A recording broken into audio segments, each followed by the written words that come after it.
Great. Good afternoon, everybody. Great for you to be able to join us this afternoon. It's my pleasure to chair this session about inclusion and diversity and inclusion in football. I'd like to welcome Lindsay and Chris, who no doubt you can all see. They're on the top right-hand side of my screen. I don't know where they are on for everybody else. And we've got a few questions to go through this afternoon that I'm going to ask Lindsay and Chris. We'll probably aim to ask them to speak for 35 minutes or so in answer to those questions and topics that we hope they'll discuss, and then we'll take any questions from anybody who wants to ask them. What we'll probably aim to do, and obviously I'll repeat it as we get towards the end of the first part as well, is we'll just ask anybody who has a question for either Chris or Lindsay to I think we'll just take an informal approach and ask them to unmute themselves and go ahead and ask it. And we'll go from there. We'll play it as it lies, as the golfers would say. So to Lindsay first of all, or to Lindsay and Chris first of all, I'll ask you just to introduce yourselves, your organisations, and what your role is within those organisations, and then perhaps tell us also at the same time about the current projects that each of those, the current projects that your individual organisations are working on. So if I go to Lindsay first of all, and then Chris second. Yeah, hi folks. So I'm Lindsay England, and just about a decade ago, I founded Just a Ball Game as a campaign organisation to look at LGBT plus inclusion, mainly within football, but within other sports as well. Initially, it actually started off as a blog, and also as a little bit of an article in the local LGBT bi-monthly magazine out northwest. It was under the name of Roberto Carlos's Thighs. It was really well received within the LGBT community because nobody was talking about LGBT inclusion and looking at all the homophobia, biphobia and transphobia that there was in the game from within the community. So, we was doing a lot of education within our own community in doing that. And it escalated to this situation that it needed to be something more standalone. So I changed the name because it needed to be taken much more seriously. I've been knocking on the door at the FA, the Premier League and the Football League for 8 or 9 years myself and getting nowhere. I got 2 or 3 people to support me with that so that we could get a bank account and start trying to apply for various amounts of funding to expand on things so we could get out and about. And like I say, it'll be 10 years in November this year that we'll be celebrating that decade. And for a small grassroots organisation that gets round about £7,000 or £8,000 a year in funding, that's all, and that's what we exist on. The rest is all volunteer time. Then we've not done too bad, and hopefully I'll cover some more other things as we're going along. Thanks very much. Thanks, Rory. Thanks, Lindsay. Good afternoon, everybody. I know a few of you already. It's nice to see some new faces. My name is Chris Gibbons. I run a one-person consultancy, it's just me, called Inside Inclusion. I'll tell you a little bit more about that in a minute. If it's relevant, my history is for 5 years I worked for Stonewall, which was then, when I worked for them a long time ago, the National Lesbian, Gay and Bisexual Equality Charity. As you'll know, they now work on trans equality as well.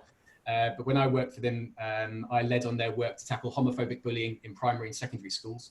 I went from Stonewall to work for the FA for 3 years, where I took on a new role, which I think the title was Inclusion Education Advisor, and I had responsibility for the development and delivery of equality education across pro and grassroots football. So that was everything from supporting grassroots coaches to think about how they include disabled children and young people, all the way through to, and I'm sure we might talk about this in a little bit more detail, delivering one-to-one education to professional players who've been sanctioned for discriminatory behaviour, which is part of the regulations, which has been part of the regs since 2013. And that's something that still continues today as a really interesting part of football's education work. Back in 2016, I set up Inside Inclusion. I decided I want to work for myself. And I work across lots of different industries to help them think about what they can do to make sure, whether it's their colleagues, their customers, their clients, or wider community, whoever they are, wherever they come from, they feel safe, welcome, valued, and included. Most of my work is in football. I'm Chelsea Football Club's equality consultant, and so I've been their consultant for the past 4 years now, helping them think about what they do on and off the pitch to be an inclusive club. I'm sure we'll talk a bit more about that. But I also work alongside some wonderful organisations and people. Lindsay and I work together. I work with Kick It Out, the FA, Premier League, EFL. And I also help deliver something called the Equality Standard for Sport, which is a framework that all governing bodies of sport and county football associations work through to help them embed diversity and inclusion, not just on the field of play with their participants, but also behind the scenes as well, which is a very important part of sports work, but I think it's a part of sports work that we don't talk about an awful lot.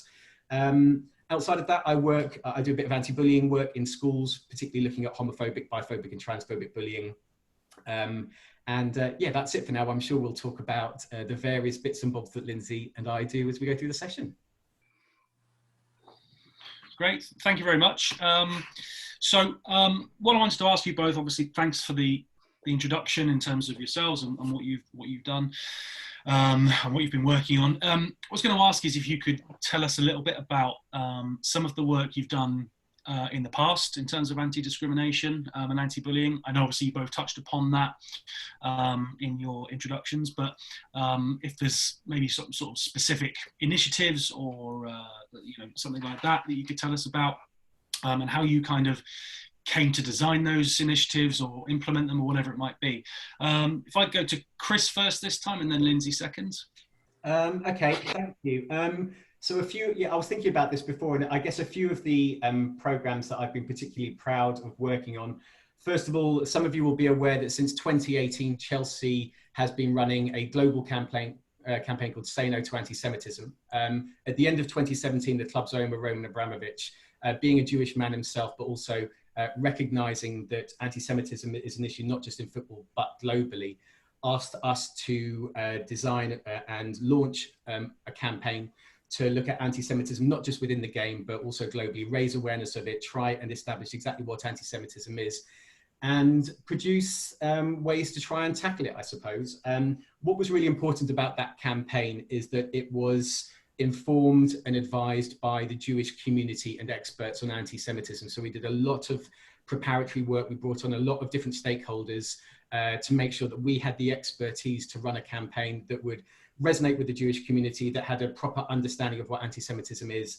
And that's been really well received by the Jewish community in the UK and around the world as well. There might be some opportunity if you want more, if you've got any questions about that, I'm happy to go into that in a bit more detail. Linked to that, I'm currently part of a European Commission funded piece of work called Changing the Chance, which is a research project looking at good practice across European football in terms of addressing anti-Semitism. So there's a group of about 15 of us working across the EU, looking at what's working well in football, what football could be doing differently. And we're going to be publishing a compendium for European football of good practice so that different clubs, leagues, associations can learn from each other and try and put long-term remedies in place. Lindsay and I might talk a bit about this a bit more in a while, but one of the things I think I've been particularly proud of was when I worked for the FA, we held I think what was really important that Lindsay said that, it wasn't all that long ago that we weren't very confident to say the words lesbian, gay, bisexual or transgender in football. And we've come on in leaps and bounds. And one of the things I was very proud to lead on at the FA was the delivery of 2 nationwide workshops for county football associations, leagues and clubs. And we invited them all free of charge to come and spend a day either at Wembley Stadium or up at St George's Park to go back to basics on what we mean by those terms LGBT, and to look at what homophobia, biphobia and transphobia looks like in football and the impact that they can have. And we invited experts such as Lindsay to come and talk about the work they've been doing in the field and to, I guess, get together some kind of national response to homophobia, biphobia and transphobia in the game. We know there's still a whole lot of work to do on LGBT, but I hope, in the last 5, 6, 7 years, we've started to see the game talking much more positively about LGBT inclusion. I think we were very apprehensive to even say the word gay. I know when I started at the FA in 2013, but hopefully we're talking about it in the same way that we talk about racism, disability discrimination, sexism across the game. We're starting to have a level playing field, I suppose, when it comes to talking about different forms of discrimination. So yeah, there's a few pieces of work that I'm particularly proud of having been a part of. Great, thanks, Chris. And Lindsay? Okay, I've written down one thing for each of the last 10 years, so I'll try fly through those as quickly as I can. Back a decade ago, we just had the introduction of the Equality Act. Just a ball game didn't really, outside of the blog and the webinar and the work that I was doing personally, we didn't really have a presence on social media. Any social media was gone through like my own Facebook account and things like that. So there was no Twitter at that time. I think I was on the MySpace, and that there was quite a lot of LGBT people that I'd grown up with within the music scene, with DJing from being 13 years old. So I realised that there was a lot of homophobia there on the music sites and things. So I started to have a look at the fans forums, especially those that were aligned to professional football teams and that. And I conducted a survey and some research over that first year to 18 months that we set up. So the research was called We're Not Homophobic. I spent 16 weeks across all various platforms, looked at football, both codes of rugby, cricket, tennis. I think there was about 8 or 9 sports initially that I set out, and then I extended it. And sadly, by far the most homophobic sport at that time for people who participated in the sport and were fans of the sport was cycling, believe it or not. So that's where the most homophobia came from. So I know football's always got a bit of a kick in at times, and you've got to put into it the vast supporter base that there is around football compared to other sports and that. So it was quite sad to see that something like cycling was easily the most homophobic of those sports at that time. The survey looked at homophobia in sport, and it was just a basic quick survey on which I put out online. I think there was 15 or 16 questions, something like that, just to get some hard copy, so I had some hard evidence and things like that. And what I've actually done is for our 10th anniversary this year, we've just recreated that survey, but updated it slightly, so it's around homophobia, biphobia and transphobia in sport this time. And the answers are coming in, and Pete sent it out to you folks, and that it's on our social media. So please have a look at it, because it's inclusive of everybody. And that's what we're going to be concentrating on for the next few months. Just to quickly run through the other things that we've done with you all over the last 10 years. We've set up 4 initiatives over time. Think Before You Chant was something that we created with AFC Rushden and Diamonds. I used to be the safety officer at Hyde FC. Then I moved down to AFC Rushden and Diamonds and became their safety officer. I still am, effectively, but because they're a lot lower down the leagues in the non-league systems, I don't have to be there every game, and it's not as intense as it is in the professional game. And what we set up with that initiative was how we could use football as in a match day and the club itself and the fan bases and all come together and just really break it back to basics and say, we all love the game, we love the wit and the humour that football fans have, but just have a think about it, don't cross that line, and just have a think about what you're chanting and who it might affect around you. And that went down really well and within the non-league game. Aside of that, I'd also done quite a lot of work educationally and used my old skills of art and design work, brought it up into a modern era as graphics. And I got our designer Nick to help me, and we created Time for Action, which is educational PDFs, which also appear as a mobile exhibition. And we launched that at the National Football Museum here in Manchester. And that Time for Action is something that forms part of our educational workshops that we now go out and deliver around schools, universities and colleges and such like, and also in recent years around workplaces with my trade union involvement. 6 years ago now, I also created Out Proud and Kicking, which was a brief look into the women's game and also a celebration at the women's game. Lots of people said that there is no homophobia in the women's game, everybody's accepted. I did a little bit of research like that, put it out online, created a fold-out poster, because the Women's World Cup in Canada in 2015, out of the 552 women who competed at elite level, actually only 14 of them were out and proud and had spoken to the media about their sexual orientation. So it showed that there was a lot of work to do within the women's game there.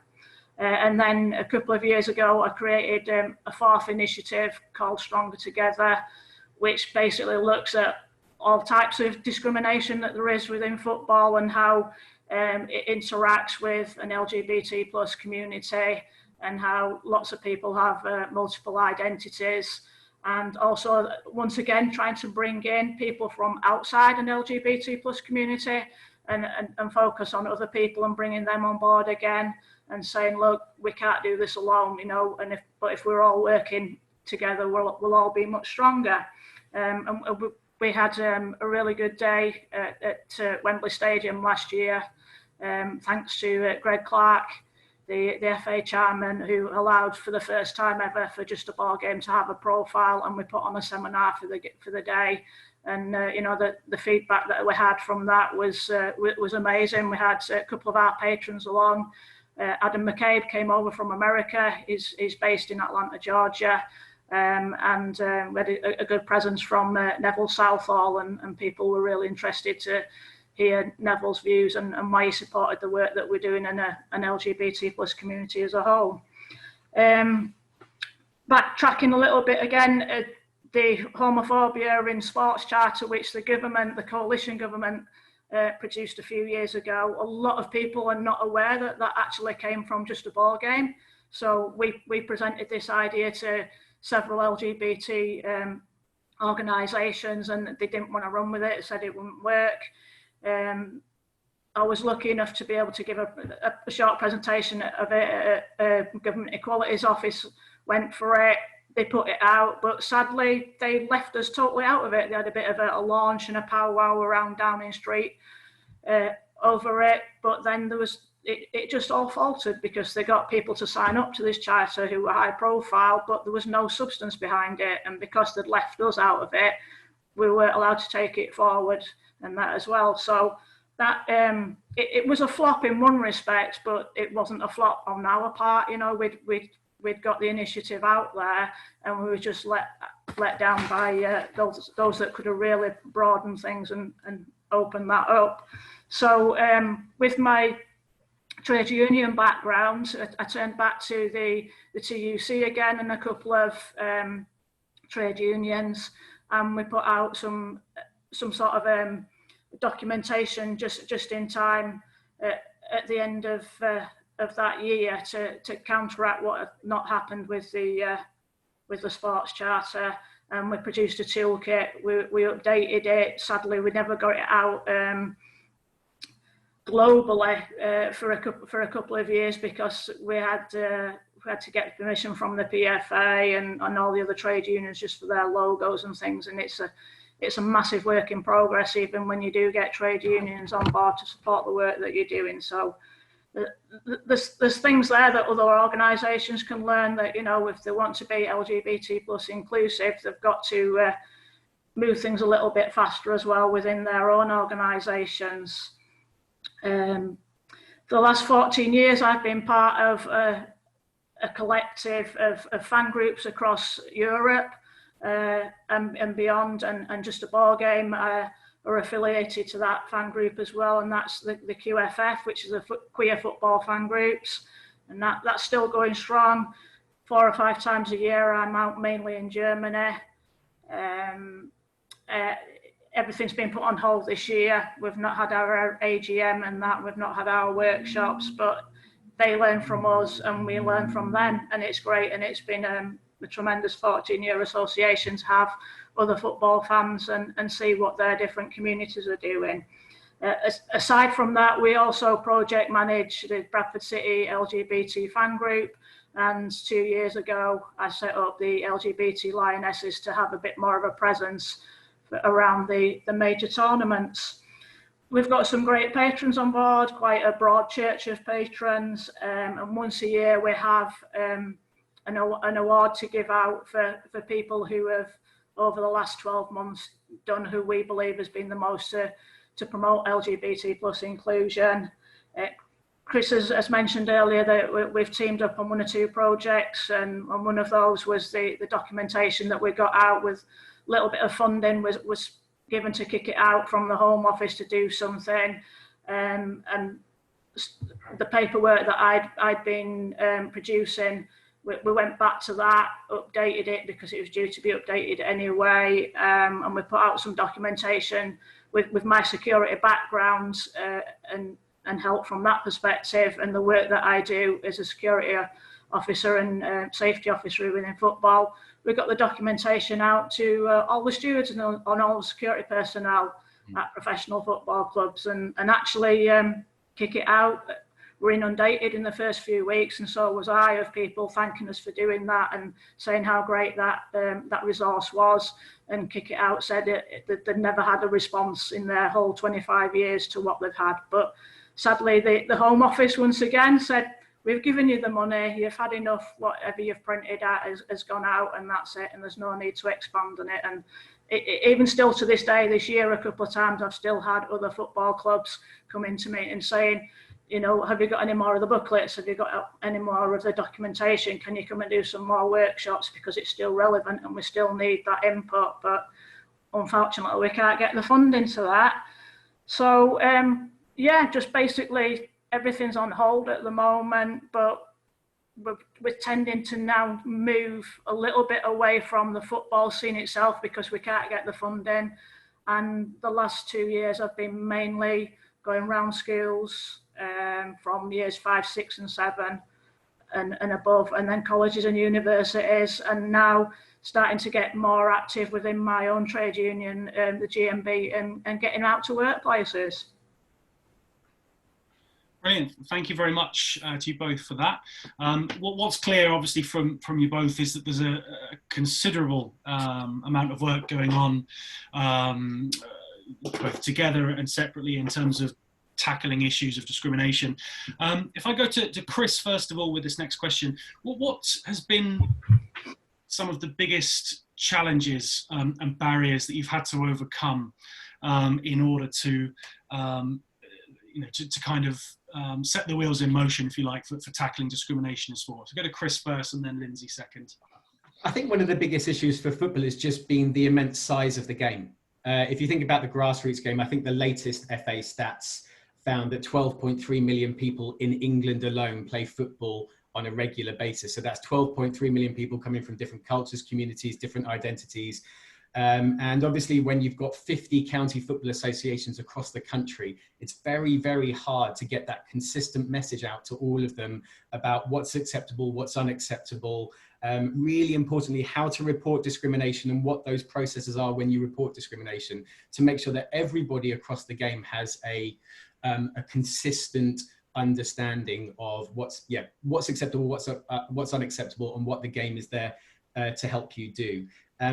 I think obviously, we've got the various stakeholders in the game. You've got the governing body, you've got the counties, you've got the leagues, you've got the clubs, and sometimes I think they're very good at working together. But also, like any industry, they sometimes struggle to work together as well, and they've got their own projects, their own programs that they're trying to run, and they don't always fit very well together. I think looking at discrimination in football, one of the big things, I was thinking about this earlier, one of the big challenges I think we still have, particularly in the stands, well, and actually across the grassroots game, is giving people the confidence to report, because people are still worried. I speak to, fans who are going to Premier League matches week in, week out, who say that I wanted to report, but I was so scared that if I did, that guy or that woman who sits in front of me, who I'm going to report, they know where I live, they know where my children go to school. I don't necessarily have confidence in the processes, so I just didn't tell anybody. Similarly, I get people saying to me, well, I just didn't know how to report. There are various mechanisms there. The FA has its mechanisms, counties have their mechanisms, clubs have their mechanisms, Kick It Out has the Kick It Out app. So there's lots and lots of different messaging out there. And I think this isn't anybody's fault, but because it's such a large game, it's very, very hard to get, all of those messages out to everybody all of the time. And I know that we're not just focusing on LGBT inclusion in this session, but like Lindsay and I both said, back when we started doing this work, we didn't even have a lot of the legislation in place to champion equality for LGBT people. Look at what's going on, on Twitter in the last few days, in the last few months around trans inclusion and gender identity. And so football, I think, was very, very nervous to even start those discussions. There was a lot of misunderstanding about what what the game was trying to do, what it meant to be LGBT. And I think football as a whole has always been quite risk averse and worried about some of the negative kickback that it can get. But I think, we're getting more people on board. People are getting much clearer about what's acceptable, what's unacceptable. We're starting to see those reporting mechanisms get used. The FA sanctions are becoming much clearer. Like I said, back in 2013, as a result of an incident which happened between Luis Suarez and Patrice Evra. And people may not know this, but the FA introduced mandatory education for every single participant across English football. And participant means essentially anybody except a fan. So it's players, coaches, officials, other people working across the game.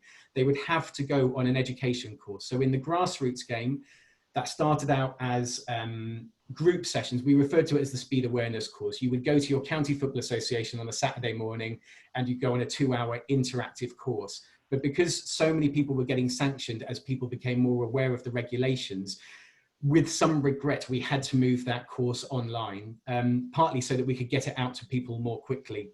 Obviously, you lose some of the richness of that dialogue with people, but it meant that they could get the education out to many more people much more quickly.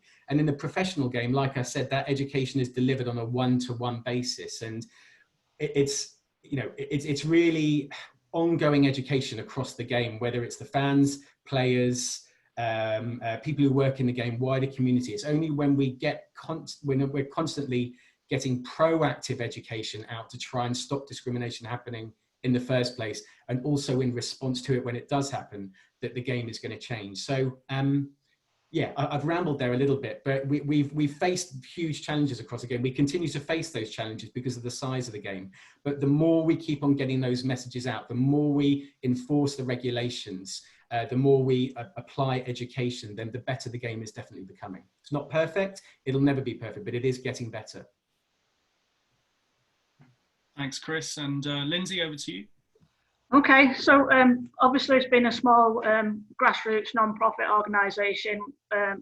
Funding has always been one of the biggest barriers that we've had, and not being able to get hold of it. There's so many hoops that you jump through these days just to be able to be given within a chance to be able to apply for funding. And that, so it's been hard. We've got by with small donations here and there. Had a little bit of funding in the past from Comic Relief and the Postcode Lottery. Last year and the year before, we got through by the Awards for All England. This year, I was lucky enough to get several £1,000 for Awards for All Wales, which is something that we did like 3 or 4 years ago when we brought Neville Southall on board. It's great that they recognise that the work that we did and it worked and everything, and to give us some more funding to go back to Wales. But unfortunately at the moment all that's been put on hold. They've got back to us recently and said, we can extend everything until February next year, which means it's great because we can focus on having a big presence for LGBT History Month next year in Wales. And aside of that, it's just building up a fan base and a support base, but also really pushing the messages out there and still kicking back against various systems who still say, sadly, that there isn't a need for this, or they do this and they do this, and basically they're just tick boxing and they don't understand. You know, trying to work with the EFL for several years, and I came up and I gave them the idea of the rainbow corner flags 4 years ago, and it got dismissed straight away in the meeting, and I was told that it had never happened because Sky and everybody else would see that as advertising space and they wouldn't go for it. And then all of a sudden, you know, questions were asked and other meetings happened. And I went to the people who were running Sky, the Team Pride crew at Sky and things like that, and they thought it was great. So they pushed it from their angle, but then it got rolled out by the EFL. And again, our small organisation was left out of it, which was really sad because that could have helped boost our profile, even just in the press release by saying, you know, this initiative was brought about by campaign organisation Just a Ball Game, and put a link to us. That would have really helped. And it's really infuriating sometimes that there's people who are there within these big organisations within sport, and they've got these titles of HR, they've got these titles of diversity and inclusion, but they don't really understand, or they don't really want to engage, and you know they try and put you down and or just do a basic tick box and think it's over and done with. I sit on 6 inclusion advisory groups for the county FAs, and basically over the last like 5 or 6 years, while those have been established and up and running, they've just used my knowledge and my expertise again to get those equality standards within those individual county FAs, which are not really held to account because they're run separately as organisations and separately from the FA, even though the FA at Wembley is still the governing body. And it's got to the stage now that they're making little tweaks and changes, and they're having to come around and put the board members and the councils together, and the makeup's got to be from that locality, and they are slightly changing. But then you get new CEOs coming in and they don't know about LGBT inclusion and that, and they just turn around and they say, well, we're not going to put any funding into that, we're not going to team up with you locally in this county because there is no homophobia, biphobia or transphobia within football within this county. So I'm like, oh, this is amazing, this is great, you know, can you give us a heads up? Can you share these good practices as to how you've eradicated that from within your county? And you know, from the county FA, and they go, well, it's quite simple, we know that there isn't any because nobody ever reports it. And then they go, and if you look at, you know, when we go out into the communities ourselves here in this local area, in this local county, we never hear anybody else report of any homophobia either. So we know that it's pointless putting money in that direction because it just doesn't exist. So there's still a long way to go, you know. I've been doing this myself now since for 18 years. I've been pushing things for and campaigning for LGBT plus inclusion, and sadly, I don't think in any of our lifetimes that, you know, this group of people we've got here, I don't think that we'll see the necessary changes that we'll need to see. We know bigotry is always going to be there, sadly, across the world. We're never going to eradicate everything, but if we can get it to a minimum, that's great. But around LGBT inclusion, all anybody wants to know, especially in if you look at what would help us and getting the message out, is you know, the press and the media and that, and all they want to know, and Chris will say this as well, they just want the sensationalism. They just want to know when the next gay professional player is going to come out, and that's all. That's all they're really interested in. Everything else, it really is a tick box. You know, it's okay having the, you know, £100,000 a year every November and the rainbow laces, and it's great awareness raising, but you know, £100,000 a year, that's like that's almost double what we've had coming into Just a Ball Game in the 10 years existence of all the work that we've been doing, you know.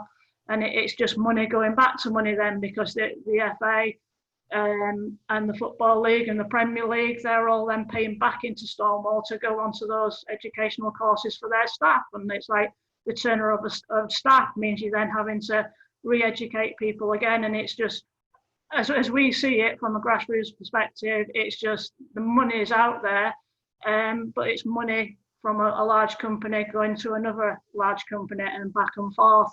And you're not really getting to grips and getting out there to those masses, what Chris was just alluding to earlier. You know, you've got to bring it back to basics. You've got to get it right throughout the sports, not just football, but all sports. And the campaigning and the education work, it's got to come from top down, and it's got to come from bottom up as well. Yeah, thanks very much. I'm conscious of time. I'm going to ask one final question to both of you. I know Julie had a question in the chat, which I'll ask her to. If it's okay, Julie, I'll ask you to ask the question first after this last bit, and then obviously we'll open up the floor to everybody else. If we go to Lindsay first, just for this final question, which is what's your kind of plans for the future, or rather, what's your organisation? What are the plans for your organisation and the future, and how has this been affected by the current global situation? I'm just looking at the time, we're at 2:39. So if we just say 2 minutes each to answer that last hastily worded question about future planning and COVID-19, and then we'll take some questions from the floor, starting with Julie. So if we go to Lindsay first and then Chris. Okay, well, I'll answer this one pretty simply and pretty quickly for you, and that basically everything we do at the moment has been on hold, like I've just alluded to. Hopefully by the end of the year and early next year we can pick up on some of the stuff and carry on the good work that we've been doing. And it's mainly if the few football clubs that are out there and a few others which have been in touch with me in the last few months are going to come on board and support our campaigns and what we do, and we'll work with them and we'll tailor to their needs, and we'll still do the education stuff with the players or the fan bases over the next few months, and we'll concentrate on that. But aside from that, it's just pushing things from an education perspective again, and again, little bits of funding that we do get in are allowing us to go out to trade unions, workplaces, getting the workplace back on board, because although we're using sport and mainly football as those educational tools, we're actually educating a workforce right across a broad spectrum through how trade union movements, and hopefully then they'll go home and have a think about it, and they'll educate in time then their own youngsters, even if they're not getting it from a school perspective. And just carrying on again, just, you know, the great work that we've done over the past 5 or 6 years with schools and colleges and universities, and getting the message out that way, because the youngsters that are coming through, there's some really great youngsters there. They might not be interested in sport or football at all, but they realise there's a need to look at diversity and inclusion, and that before it's always just been pushed as equality. You get your inclusion right, and your equality and your diversity are more or less fall into place, and that inclusion's got to be there and got to be paramount, and that's what everybody can learn from, I think, moving forward. Right, perfect timing, almost bang on 2 minutes. And Chris, same question to you. Well, first of all, yeah, I think there's hardly anybody who hasn't been affected professionally by COVID-19. My big brother, he's had to shut down his business, furlough all his staff. He's just hoping that he'll be able to get up and running at some point, and I'm sure there's lots of people who've been affected that way. For freelancers, it's been very difficult. We're always, wondering where the next paycheck's going to come from. So during COVID-19, my work has unsurprisingly slowed down a little bit, particularly within sport. At Chelsea Football Club, we've been working, all Premier League football clubs work through a process called the Premier League Equality Standard, and that work at Chelsea has continued as they've been working towards the advanced level. So we've carried on doing that work in the background, even though there's been no football activity. And I've carried on doing little bits and bobs with county football associations who are working through their equality standard, and also governing bodies of sport, particularly in Scotland and Wales. I'm very fortunate that I have a few clients outside of sport as well who have bent over backwards to make sure I can keep working, which I'm immensely grateful for. And I'm just seeing things start to pick up again now. Yeah, it's been tough. One of the things I've been looking at, I had been looking at before sort of the big shutdown, I suppose, but particularly in the light of Black Lives Matter, is to make sure that in all of my work, Black voices, Black organisations are represented, and I'm starting to do some partnership work with organisations who are a representative voice for BAME communities and are experts on BAME. It's not always appropriate for me to be going into organisations and talking about the complexity of racism, the complexity of police aggression against Black people. So I'm making sure that I use the very privileged platform that I often have working with professional footballers, professional football clubs, and down to the grassroots game as well, to make sure that a range of organisations and individuals have a platform and are represented. And that's going to be something I absolutely want to make sure I continue doing as we come out of these really challenging times. Brilliant, thank you very much. And I can see Julie's unmuted herself, so I'll hand over to her for her question. I just wondered, both of you, why you think, Lindsay, you were saying that the bigger organisations tend to leave you out at the end. And I just wondered if you knew why that was. You know, do they sort of use all your information and then take that away? And do you think that's going to change? Both of you, really, not just Lindsay, I guess. Yeah, I think to a certain extent in life, that's always going to happen. There's always going to be the plagiarism and things like that. But I think maybe I've been shouting too loud and too long and knocking on people's doors when they didn't really understand things or see it as a necessity, and they see me as maybe a little bit, I don't know, maybe a little bit volatile or something like that. But you know, when there's a need to be out there, and there's a need for things to be addressed because situations are going on, and there's people there in organisations that can actually do something about it. It's you know, I'll always fight. I'll fight for my cause, and I'll fight for anybody else alongside me, and those that can't speak out. I mean, we've seen what's happened in 2 weeks.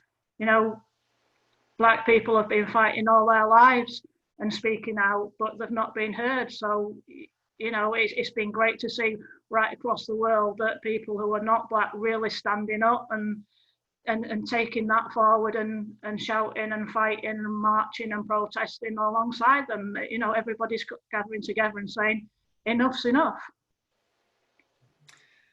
I think one of the other things that I see happening is, well, obviously there is an issue with the right time, money and resource being given to diversity and inclusion work across sport. It needs to be seen as a business imperative in the same way that safeguarding, you know, anything to do with legal compliance is seen. And one of the things, you know, Lindsay, I'm sure will agree with me that often those of us who are working as consultants or advisors or deemed to be experts, we're often brought in as firefighters when something goes wrong. I can list lots of different organisations who've come to me at the 11th hour and said, oh, Chris, could you quickly check this over before it goes live? Or they've come to me and said, oh, we didn't quite get this right, can you help us resolve it? And what I always try to encourage, whether it's the Chelsea football clubs or the governing bodies or the county FAs that I'm working with, it's about front loading your diversity and inclusion work. So when you are building a program, a campaign, when you're starting to develop your policies, you build the diversity and inclusion work in right from the beginning, so that it's threaded throughout it. So it doesn't, we know that for a very, very long time, it's been seen as a nice to do or an add-on, but we need to keep on making it clear. And I always very deliberately use the word business, but we need to make sure that businesses across football, that's counties, leagues, clubs, the national governing body, they see it as a business imperative, not just something that's a nice to have or that we do if we've got the spare time, money and resource. And we're starting to see it taken much more seriously. Again, it's not perfect, but I think it's going in that direction. Great, thank you. And if I can, I'll just open up the floor. I think if anyone has a question that they wish to ask, then just feel free to unmute yourself and fire away.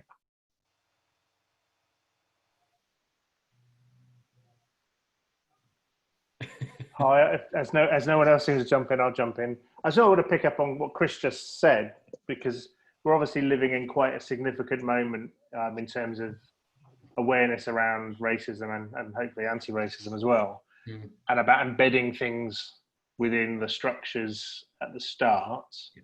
Because, I mean, even within higher education right now, let alone sport, what you say echoes there, which is they come at the last minute to go, oh shit, something's gone wrong, how do we fix this, as opposed to embedding it all the way through. However, I think what we're finding, with racism, sexism, homophobia, transphobia,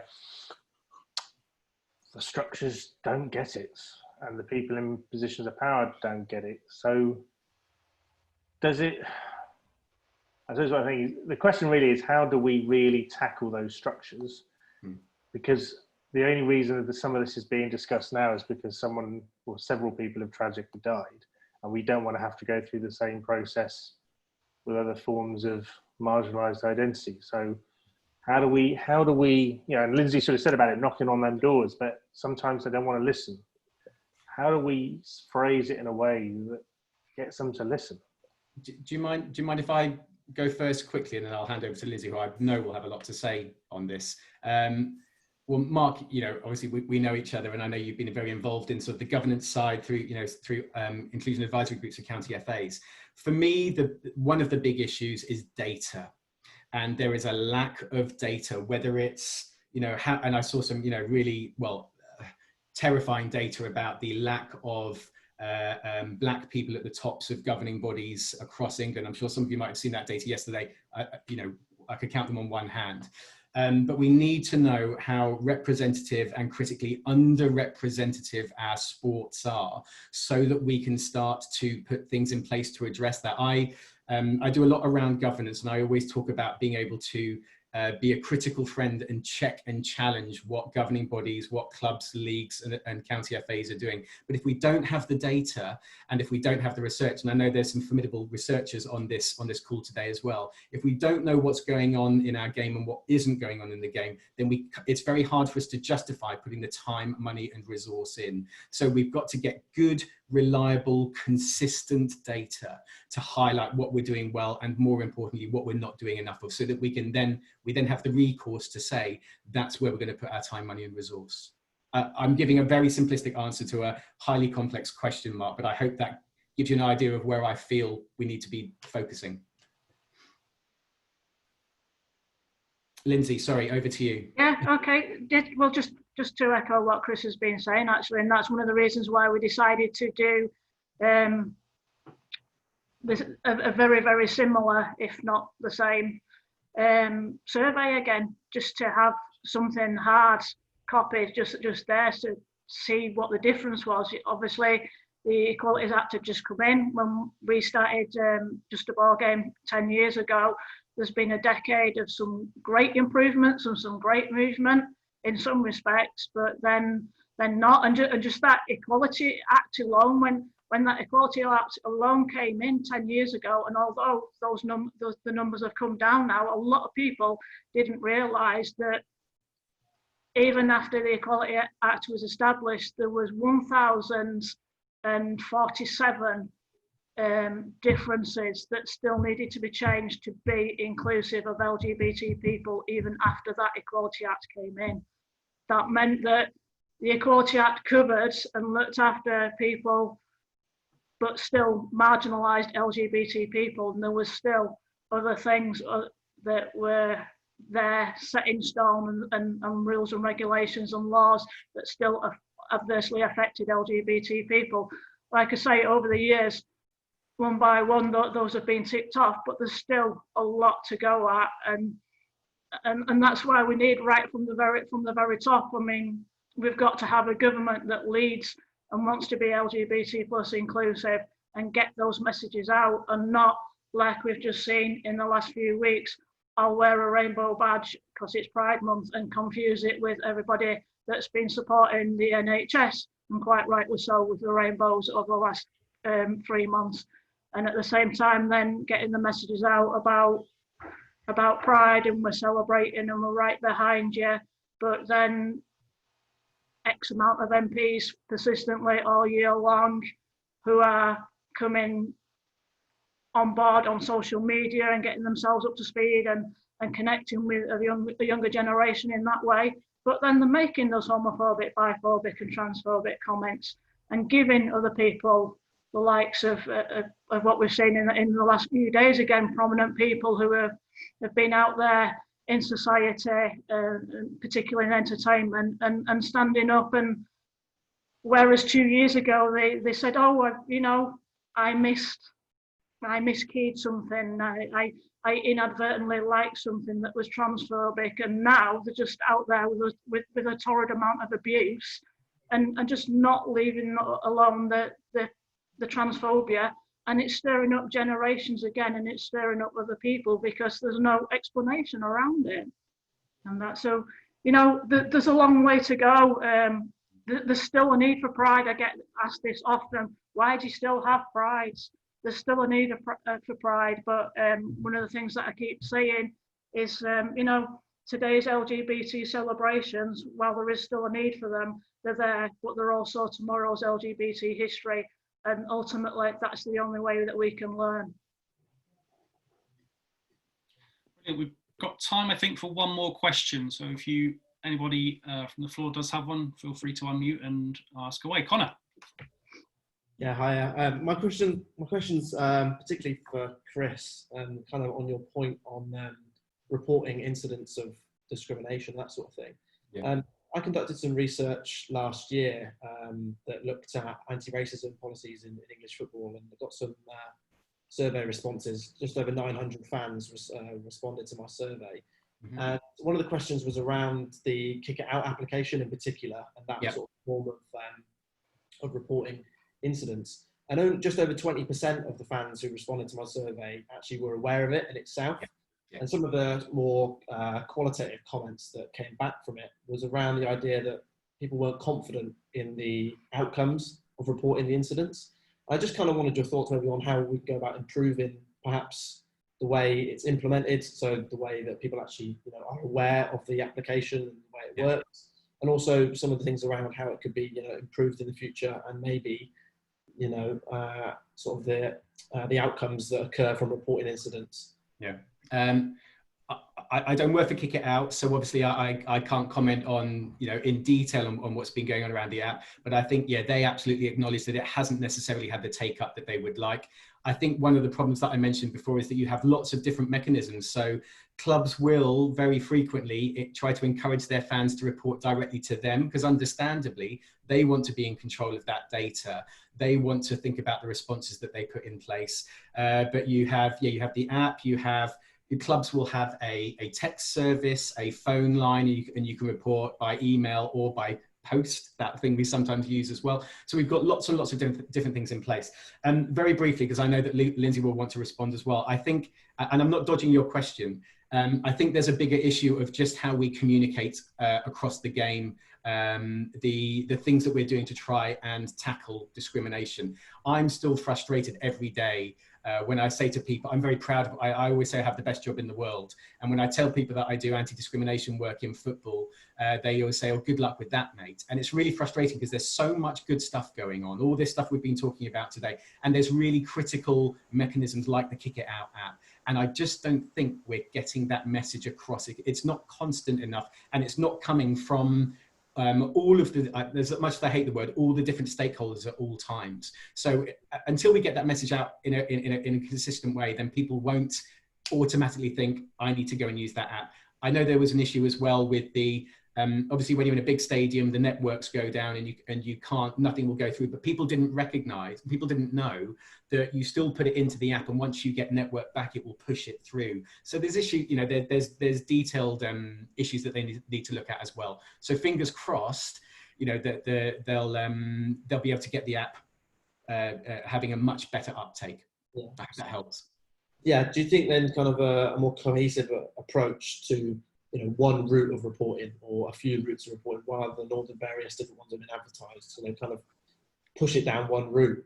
I don't think there's a simple answer to that, because the game is so big and there's so many different parties. Some parties might say, well, we'd much rather you came straight to us, whereas a lot of clubs will say absolutely go to Kick It Out because they're the experts. So I think it's very unrealistic that we would get a consensus, but as long as whatever mechanisms there are, we're making it clear that they're all there. I think that's the best hope. Yeah. Thank you. Okay.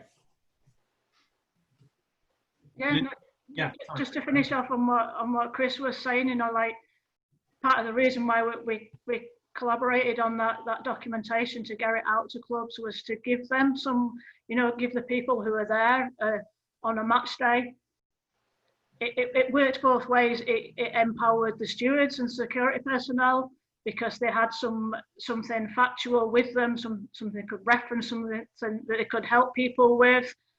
And at the same time, it also empowered them to be a little bit more alert and a little bit more aware, and not individually, but with a supervisor or somebody, tackle things as it actually happened in the stadiums, rather than just turn a blind eye to it. But then, sadly, you've got to have the club on board, and they've got to really go through the process and want to do something about it. Too often, it's just been pushed aside, and things don't get investigated, and people aren't held accountable. There's a lot of talk and a lot of people, ticking boxes and that, but we've all had to start somewhere. And the work that I'm doing, even now, 18 years on, the work that Chris does, we're still very much pioneering this, and we will do, sadly, for some time to come. I don't think there is one, that's the $64 million question, isn't it? Well, with an answer, we wish somebody could come up with something straight away and get stuff out there and get it mobilised, which makes people's lives a lot easier. But it's not going to happen. But you folks are there. You've got the ability to do the research as well. There could be a massive research project there. Get it out to FIFA and UEFA, and help us support the work that we're doing. Have that hard evidence there to push into people. Great, thank you very much, Lindsay and Chris. That's bang on 3 o'clock, so perfect timing. So I should thank Lindsay and Chris for joining us this afternoon, answering both my questions and also questions from the floor. Thank you to everybody for tuning in and listening. Pete, I'll hand back to you for the final say.